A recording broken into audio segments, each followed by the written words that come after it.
Dear students, Mary's physics ക്ലാസ്സിലേക്ക് ഏവർക്കും സ്വാഗതം. ലെൻസുമായിട്ട് ബന്ധപ്പെട്ട് ഒരു ടേം കൂടെ നമുക്ക് പഠിക്കാനുണ്ട്, power. Power of a lens is the reciprocal of focal length expressed in metres. ലെൻസിന്റെ ഫോക്കൽ ലെങ്ത് സാധാരണ സെന്റിമീറ്ററിലാണ് എക്സ്പ്രസ് ചെയ്യുന്നത്. ഫോക്കൽ ലെങ്ത് മീറ്ററിൽ എക്സ്പ്രസ് ചെയ്യുക, അതിനുശേഷം അതിന്റെ റെസിപ്രോക്കൽ കാണുക. അപ്പോൾ ആ ലെൻസിന്റെ പവർ കിട്ടും. പവറിനെ ഡിനോട്ട് ചെയ്യുന്ന ലെറ്റർ സ്മോൾ ലെറ്റർ പി ആണ്. So power small letter p is equal to 1/f. Unit of power is dioptre. Dioptre express ചെയ്യുന്ന ലെറ്റർ ക്യാപിറ്റൽ ലെറ്റർ ഡി ആണ്. ഒരു കോൺവെക്സ് ലെൻസിന്റെ ഫോക്കൽ ലെങ്ത് പോസിറ്റീവ് ആണ്, കോൺകേവ് ലെൻസിന്റെ ഫോക്കൽ ലെങ്ത് നെഗറ്റീവ് ആണ് എന്ന് നമ്മൾ പഠിച്ചായിരുന്നു. ഫോക്കൽ ലെങ്ത് പോസിറ്റീവ് ആണെങ്കിൽ പവറും പോസിറ്റീവ് ആയിരിക്കും. ഫോക്കൽ ലെങ്ത് നെഗറ്റീവ് ആണെങ്കിൽ പവറും നെഗറ്റീവ് ആയിരിക്കും. കാരണം P is equal to 1/f ആണ്. അതുകൊണ്ട് the power of a convex lens is positive and that of a concave lens is negative. ഒരു ലെൻസിന്റെ പവർ +2 ഡയോപ്റ്റർ എന്ന് തന്നിട്ടുണ്ടെങ്കിൽ പവർ പോസിറ്റീവ് ആയതുകൊണ്ട് അതൊരു കോൺവെക്സ് ലെൻസ് ആയിരിക്കും. അതുപോലെ -2 ഡയോപ്റ്റർ എന്നാണ് തന്നിട്ടുള്ളതെങ്കിൽ തന്നിരിക്കുന്ന പവർ നെഗറ്റീവ് ആയതുകൊണ്ട് അതൊരു കോൺകേവ് ലെൻസ് ആയിരിക്കും.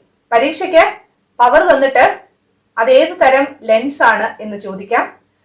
പവർ പോസിറ്റീവ് ആണെങ്കിൽ അത് കോൺവെക്സ് ലെൻസ് ആയിരിക്കും, പവർ നെഗറ്റീവ് ആണെങ്കിൽ കോൺകേവ് ലെൻസ് ആയിരിക്കും.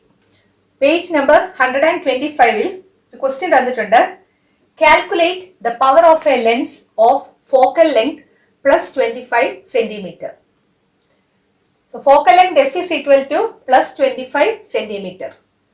പവർ കാണണമെങ്കിൽ ആദ്യം ഫോക്കൽ ലെങ്ത് മീറ്ററിൽ എക്സ്പ്രസ് ചെയ്യണം. 1 മീറ്റർ ഈസ് 100 സെന്റിമീറ്റർ. അതായത് മീറ്ററിനെ സെന്റിമീറ്റർ ആക്കണമെങ്കിൽ 100 കൊണ്ട് മൾട്ടിപ്ലൈ ചെയ്യണം. ഇവിടെ സെന്റിമീറ്ററിനെ മീറ്റർ ആക്കുകയാണ് ചെയ്യുന്നത്, അതുകൊണ്ട് 100 കൊണ്ട് ഡിവൈഡ് ചെയ്യണം. So +25 divided by 100 metre, that is equal to 0.25 metre. Therefore, power small letter P is equal to 1/f. That is equal to 1/0.25. ഡിനോമിനേറ്ററിലെ ഡെസിമൽ പോയിന്റ് മാറ്റണം. അത് എന്ത് ചെയ്യണം? 100 കൊണ്ട് മൾട്ടിപ്ലൈ ചെയ്യണം. 100 കൊണ്ട് ഡിനോമിനേറ്ററിൽ മാത്രം നമുക്ക് മൾട്ടിപ്ലൈ ചെയ്യാൻ പറ്റത്തില്ല. ന്യൂമറേറ്ററിലും ഡിനോമിനേറ്ററിലും 100 കൊണ്ട് മൾട്ടിപ്ലൈ ചെയ്യുക. So 1/0.25 into 100 divided by 100. So value മാറുന്നില്ല. 100/100 is 1, അല്ലേ? So that is equal to ന്യൂമറേറ്ററിൽ 1 into 100 വരും, that is 100. ഡിനോമിനേറ്ററിൽ 0.25 into 100 വരും, that is 25. So 100/25 is equal to 4. Positive ആണ്, അതുകൊണ്ട് +4 ഇടുക. പവറിന്റെ യൂണിറ്റ് ഡയോപ്റ്റർ ആണ്, capital letter D. So the power of the given lens of focal length +25 centimetre is +4 dioptre. രണ്ടാമത്തെ ക്വസ്റ്റ്യൻ നോക്കുക.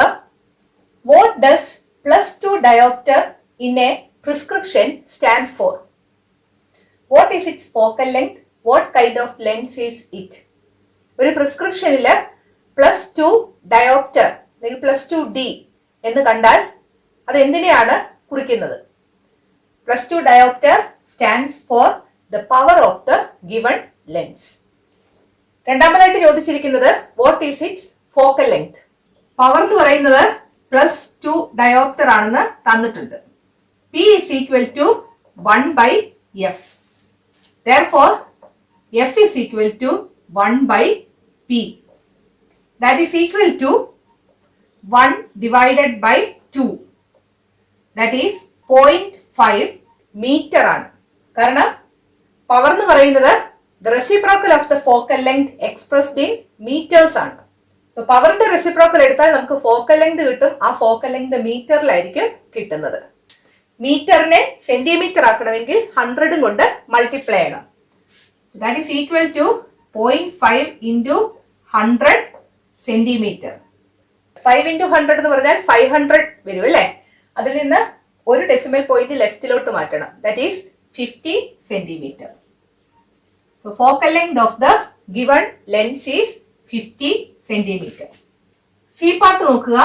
What kind of lens is it? Since the power is positive, the lens is a convex lens. അടുത്തതായിട്ട് നമുക്ക് പഠിക്കാനുള്ളത് atmospheric റിഫ്രാക്ഷനെ കുറിച്ചാണ്. Page number 125 ഒരു experiment തന്നിട്ടുണ്ട്. ഈ experiment conduct ചെയ്യേണ്ടത് ഒരു ഡാർക്ക് റൂമിലാണ്. ഒരു LED എടുക്കുക, ആ LED ഒരു സെല്ലുമായിട്ട് കണക്ട് ചെയ്യുക. അപ്പോൾ LED ഗ്ലോ ചെയ്യും. സോ ഡാർക്ക് റൂമിലെ സോഴ്സ് ഓഫ് ലൈറ്റ് എന്ന് പറയുന്നത് ഈ LED ആണ്. ഈ LEDയുടെ സമീപത്തുള്ള എയർ ചൂടാകാൻ വേണ്ടി ഒരു അയൺ ബോക്സ് ഓൺ ആക്കി വെക്കുക. അയൺ ബോക്സ് ഓൺ ആക്കി വെക്കുമ്പോൾ അയൺ ബോക്സിന് അടുത്തുള്ള റീജിയനിലുള്ള എയർ കൂടുതൽ ചൂടാകും. നിങ്ങൾ ചെറിയ ക്ലാസ്സിലൊക്കെ പഠിച്ചിട്ടുണ്ട്, എയർ ചൂടായാൽ അത് എക്സ്പാൻഡ് ചെയ്യും അല്ലെ? എയർ എക്സ്പാൻഡ്സ് ഓൺ ഹീറ്റിംഗ്, അതായത് അതിന്റെ ഡെൻസിറ്റി കുറയും. So hot air is less dense. Iron ബോക്സിന് സമീപത്തുള്ള റീജിയനിലുള്ള എയറിന്റെ ഡെൻസിറ്റി കുറവായിരിക്കും. അയൺ ബോക്സിൽ നിന്ന് അകലെയുള്ള എയറിന്റെ ഡെൻസിറ്റി കൂടുതലായിരിക്കും. അയൺ ബോക്സിന്റെ തൊട്ട് അടുത്തുള്ള എയറിന്റെ ലെയറിന് ഡെൻസിറ്റി കുറവായിരിക്കും. കാരണം ആ എയർ കൂടുതൽ ചൂടാകും. കൂടുതൽ ചൂടാകുമ്പോൾ അത് എക്സ്പാൻഡ് ചെയ്യും, അതിന്റെ ഡെൻസിറ്റി കുറയുകയും ചെയ്യും. ഈ ലെയറിലുള്ള എയറിന്റെ ഡെൻസിറ്റിയെക്കാട്ടിൽ ഒരല്പം കൂടുതലായിരിക്കും തൊട്ട് മുകളിലുള്ള ലെയർ ഓഫ് എയറിന്. അതിനെക്കാട്ടി കൂടുതൽ ഡെൻസിറ്റി കാണും അതിന്റെ മുകളിലുള്ള ലെയർ ഓഫ് എയറിന്. അതായത് ഓരോ ലെയേഴ്സ് ഓഫ് എയറിനും ഡിഫറെന്റ് ഒപ്റ്റിക്കൽ ഡെൻസിറ്റീസ് ആയിരിക്കും. LEDയിൽ നിന്ന് വരുന്ന റേ ഓഫ് ലൈറ്റ് ഈ ഡിഫറെന്റ് ഒപ്റ്റിക്കൽ ഡെൻസിറ്റി ഉള്ള മീഡിയയിലൂടെയാണ് ട്രാവൽ ചെയ്യുന്നത്. അതുകൊണ്ട് LEDയിൽ നിന്ന് വരുന്ന റേ ഓഫ് ലൈറ്റിന് സക്സസീവ് റിഫ്രാക്ഷൻ ഉണ്ടാകും. സക്സസീവ് റിഫ്രാക്ഷൻ എന്ന് പറഞ്ഞാൽ തുടർച്ചയായിട്ട് റിഫ്രാക്ഷൻ ഉണ്ടാകും. ഇത് ഓരോ ലെയർ ഓഫ് എയറിലും വെച്ച് ഈ റേ ഓഫ് ലൈറ്റ് ബെൻഡ് ചെയ്തുകൊണ്ടേയിരിക്കും. അതുകൊണ്ട് ഈ LED ട്വിങ്കിൾ ചെയ്യുന്നതായിട്ട് നമുക്ക് തോന്നും. നിങ്ങളുടെ ടെക്സ്റ്റില് പേജ് നമ്പർ 126 പറഞ്ഞിരിക്കുന്നത് നോക്കുക. When light passes through media of different optical densities, it undergoes successive refractions.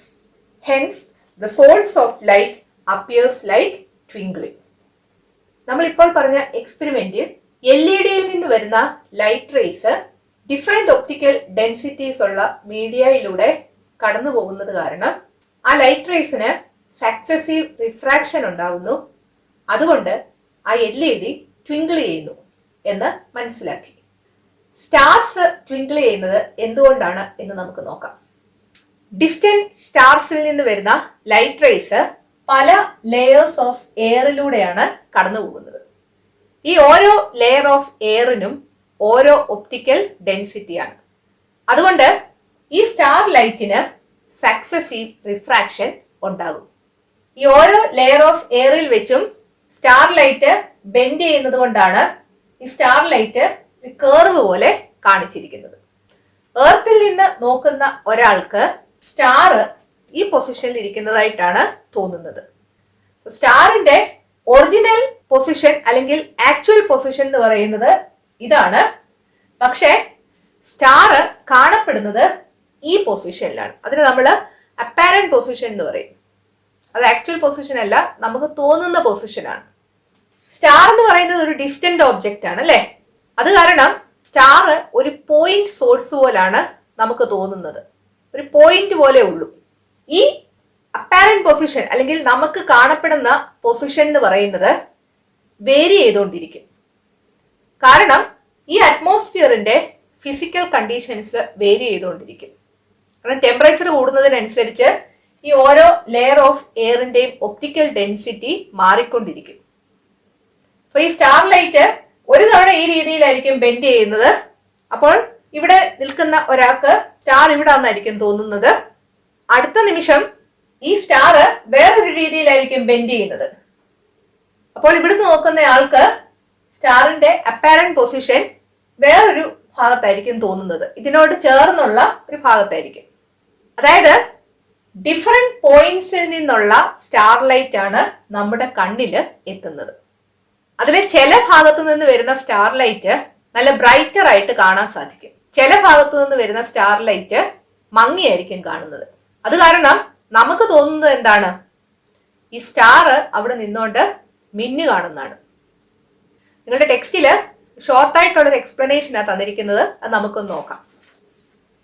The twinkling of a star is due to atmospheric refraction of starlight. Twinkling of സ്റ്റാറിന്റെ reason എന്താണെന്ന് ഒറ്റൊരു മാർക്കിന് ചോദിച്ചിരിക്കുന്നതെങ്കിൽ ഈ ലൈൻ മാത്രം എഴുതിയാൽ മതി. സ്റ്റാർലൈറ്റിന്റെ അറ്റ്മോസ്ഫിയറിക് റിഫ്രാക്ഷൻ കൊണ്ടാണ്. 2 മാർക്കിന്റെയോ 3 മാർക്കിന്റെയോ question ചോദിക്കുന്നതെങ്കിൽ നിങ്ങൾ ബാക്കിയും കൂടെ എഴുതണം. Light coming from distant stars passes through different layers of air. Distant ആയിരിക്കുന്ന സ്റ്റാറിൽ നിന്ന് വരുന്ന ലൈറ്റ് ഡിഫറെന്റ് ലെയേഴ്സ് ഓഫ് എയറിലൂടെയാണ് കടന്നു പോകുന്നത്. Each layer differs from the other in there optical densities. ഈ ഓരോ ലെയറിനും ഓരോ ഒപ്റ്റിക്കൽ ഡെൻസിറ്റി ആയിരിക്കും. Hence light undergoes successive refraction. അതുകൊണ്ട് ലൈറ്റിന് തുടർച്ചയായിട്ട് റിഫ്രാക്ഷൻ ഉണ്ടാകുന്നു. Since stars R at A great distance they appear like A point source.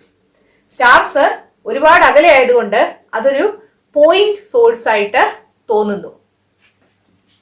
The rays of light appear to come from different points on reaching the eye after refraction. പല പോയിന്റുകളിൽ നിന്ന് വരുന്ന starlight ആണ് നമ്മുടെ കണ്ണിൽ റിഫ്രാക്ഷന് ശേഷം എത്തുന്നത്. അതാണ് ഞാൻ എക്സ്പ്ലനേഷനിൽ പറഞ്ഞത്. ഈ ഫിസിക്കൽ കണ്ടീഷൻസ് ഓരോ നിമിഷവും മാറിക്കൊണ്ടിരിക്കുകയാണ്. അതുകൊണ്ട് ഈ സ്റ്റാറിന്റെ അപ്പാരന്റ് പൊസിഷൻ മാറിക്കൊണ്ടേയിരിക്കുകയാണ്. സോ പല പോയിന്റിൽ നിന്നുള്ള ലൈറ്റ് ആണ് റിഫ്രാക്ഷന് ശേഷം നമ്മുടെ കണ്ണിൽ എത്തുന്നത്. അതുകൊണ്ട് ചില റേസ് ബ്രൈറ്റർ ആയിട്ട് കാണും, ചിലത് ഫെയിൻഡർ ആയിട്ടായിരിക്കും കാണുന്നത്. നിങ്ങളുടെ എക്സ്പ്ലനേഷന് പറഞ്ഞിട്ടില്ല. This is the reason for the twinkling of stars. നിങ്ങളുടെ ടെക്സ്റ്റില് ഷോർട്ടായിട്ടൊരു എക്സ്പ്ലനേഷൻ തന്നിരിക്കുന്നത്, നിങ്ങൾ അത് പഠിച്ചാൽ മതി. മനസ്സിലാക്കാനാണ് കുറച്ചുകൂടെ എക്സ്പ്ലെയിൻ ചെയ്ത് പറഞ്ഞത്. റിഫ്രാക്ഷൻ ഓഫ് ലൈറ്റ് എന്ന 5ാമത്തെ ചാപ്റ്റർ ഇവിടെ അവസാനിച്ചു. ഈ ചാപ്റ്ററിന്റെ ക്വസ്റ്റ്യൻ ആൻസേഴ്സ് അടുത്ത വീഡിയോയിൽ നമുക്ക് ഡിസ്കസ് ചെയ്യാം. ഈ വീഡിയോ നിങ്ങൾക്ക് ഇഷ്ടപ്പെട്ടെങ്കിൽ നിങ്ങളുടെ കൂട്ടുകാരോടും മേരീസ് ഫിസിക്സ് ക്ലാസ്സിനെ കുറിച്ച് പറയണം. ഈ ചാനൽ സബ്സ്ക്രൈബ് ചെയ്യാൻ മറക്കരുത്. അടുത്ത വീഡിയോയിൽ വീണ്ടും കാണാം. Thank you.